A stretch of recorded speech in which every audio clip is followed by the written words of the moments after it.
ایک دفعہ کا ذکر ہے، ایک گاؤں میں بھولا نام کا ایک شخص رہتا تھا۔ وہ ایک سرپنچ کے ہاں مالی کا کام کیا کرتا تھا۔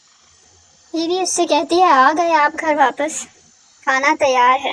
ماں کھانے میں کیا بنایا ہے؟ آلو گوبھی بنائی ہے بیٹا۔ کیا ماں، جب دیکھو آلو گوبھی، آلو مٹر، آلو گاجر، میں نے نہیں کھانا یہ، میں تو مرغا کھاؤں گا آج۔ روز سبزی بنا دیتی ہوں، مجھے نہیں کھانا، مجھے تو کچھ اچھا کھانا ہے، چلو مرغا پکا کے دو مجھے ابھی۔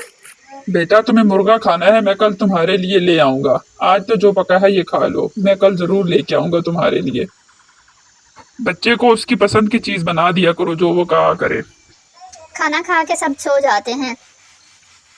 رات کو ایک بھوت ان کے گھر میں آتا ہے اور وہ پورے گھر میں پھر رہا ہوتا ہے۔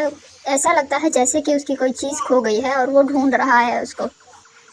بھوت کہتا ہے، میں نے 100 مرغے پورے کر لیے ہیں اور میں پورے گاؤں میں ڈھونڈ کر تھک چکا ہوں، صرف ایک مرغا رہتا ہے اور مجھے وہ مرغا کہیں سے نہیں مل رہا۔ اب میں کہاں ڈھونڈوں ایک مرغا، اور اس کے بغیر تو مجھے میری شکتیاں کبھی نہیں ملیں گی۔ مجھے 101 کی گنتی پوری کرنی ہے اپنی شکتیاں حاصل کرنے کے لیے۔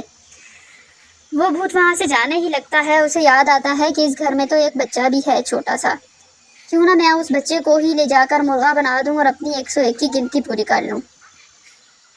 یہ بات کہتے ہی وہ جاتا ہے اور وہ اس بچے کو اٹھا کر لے آتا ہے جو اپنی بہن کے پاس سویا ہوا ہوتا ہے۔ وہ اس کو اٹھا کر لے جاتا ہے جہاں پر اس نے ساری مرغیاں رکھی ہوئی ہوتی ہیں۔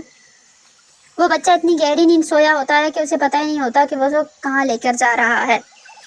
وہ بچے کو زمین پر ڈال کر اس کے گرد ایک لال رنگ کا گھیرا بنا دیتا ہے تاکہ وہ اس کو مرغے میں بدل سکے۔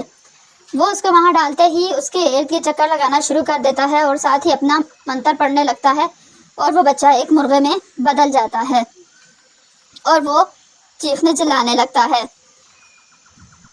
بھوت بہت خوش ہو جاتا ہے کہ اس کی 101 کی گنتی پوری ہو گئی ہے، اب اس کو اس کی ساری شکتیاں مل جائیں گی۔ اب وہ ان مرغوں کو گاؤں والوں میں بیچ دے گا جا کر، جو ان کو ذبح کر کے کھائیں گے، اور گاؤں والے جب ان کا گوشت کھائیں گے تو اس کو اس کی ساری شکتیاں مل جائیں گی۔ صبح ہوتے ہی وہ ایک آدمی کا روپ دھارن کر لیتا ہے اور گاؤں میں آ کر مرغیاں بیچنے لگ جاتا ہے۔ صبح ہوتے ہی بھولا اپنی بیوی سے جا کر کہتا ہے کہ میں رات کو آتے ہوئے راجو کے لیے مرغا لے کر آؤں گا اور تم اسے مرغا پکا کر دینا۔ رات کو بھی اس نے ٹھیک سے کھانا نہیں کھایا۔ یہ کہہ کر وہ کام پر چلا جاتا ہے۔ اسے اس بات کی بالکل خبر ہی نہیں ہوتی کہ اس کا بیٹا گھر میں موجود ہی نہیں ہے۔ نینا بھی اٹھ کر اپنی ماں کے ساتھ گھر کے کاموں میں لگ جاتی ہے۔ اس کی ماں کہتی ہے، جاؤ ذرا راجو کو بھی جگا دو، دن چڑھایا ہے وہ ابھی تک سو رہا ہے۔ نینا کہتی ہے، نہیں ماں، جب میں اٹھی تھی راجو تو بستر پر تھا ہی نہیں، مجھے لگتا ہے کہ وہ اپنے دوستوں کے ساتھ کھیلنے چلا گیا ہے۔ آپ اسے کہتی بھی تو کچھ نہیں ہے، وہ اپنی پڑھائی لکھائی چھوڑ کر ہر وقت کھیلنے میں مصروف رہتا ہے۔ میں جا کر دیکھ کے آتی ہوں۔ دوپہر کے کھانے کا وقت ہو جاتا ہے اور راجو ابھی تک نہیں آیا۔ اب اس کی ماں اور نینا بہت پریشان ہونے لگتی ہیں۔ اس کی ماں کہتی ہے کہ راجو پتہ نہیں کہاں چلا گیا ہے، اب مجھے اس کی بہت فکر ہو رہی ہے۔ نینا کہتی ہے، ماں آپ فکر نہ کریں، میں اس کا پتہ کر کے آتی ہوں۔ وہ جاتی ہے اور اس کے دوستوں سے جا کر پوچھتی ہے۔ وہ کہتے ہیں کہ ہم نے تو اس کو آج دیکھا ہی نہیں ہے صبح سے۔ وہ آ کر اپنی ماں کو بتاتی ہے کہ راجو کہیں بھی نہیں ہے، میں سارے گاؤں میں اسے ڈھونڈ آئی ہوں۔ اس کی ماں بہت پریشان ہو جاتی ہے اور کہتی ہے، اب تمہارے ابو کے آنے کا انتظار کرنا پڑے گا۔ ادھر رمیش کام ختم کر کے گھر آ رہا ہوتا ہے۔ راستے میں آتے ہوئے اسے یاد آتا ہے کہ اس نے تو مرغا لے کر جانا ہے راجو کے لیے۔ ابھی وہ یہ بات سوچ ہی رہا ہوتا ہے کہ اسے آواز آتی ہے، مرغا لے لو۔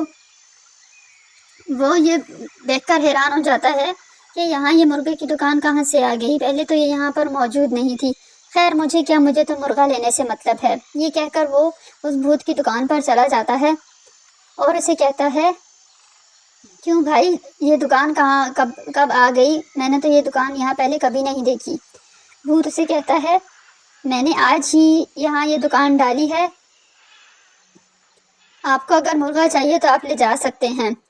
وہ کہتا ہے، اچھا ٹھیک ہے، مجھے ایک مرغا دے دو۔ وہ اسی کے بیٹے کو نکال کر سامنے رکھ دیتا ہے۔ بیٹا اپنے باپ کو دیکھ کر بہت چیخنے چلانے لگتا ہے۔ وہ اسے مرغا ذبح کرنے کے لیے کہتا ہے، لیکن اس مرغے کو دیکھ کر اس کو دل ہی نہیں ہوتا کہ وہ اس کو ذبح کروائے۔ وہ بھوت سے کہتا ہے، آپ مرغا ذبح مت کرو، آپ مجھے اس کو ایسے ہی دے دو، میں گھر جا کر خود ہی اس کو ذبح کر لوں گا۔ بھوت کہتا ہے،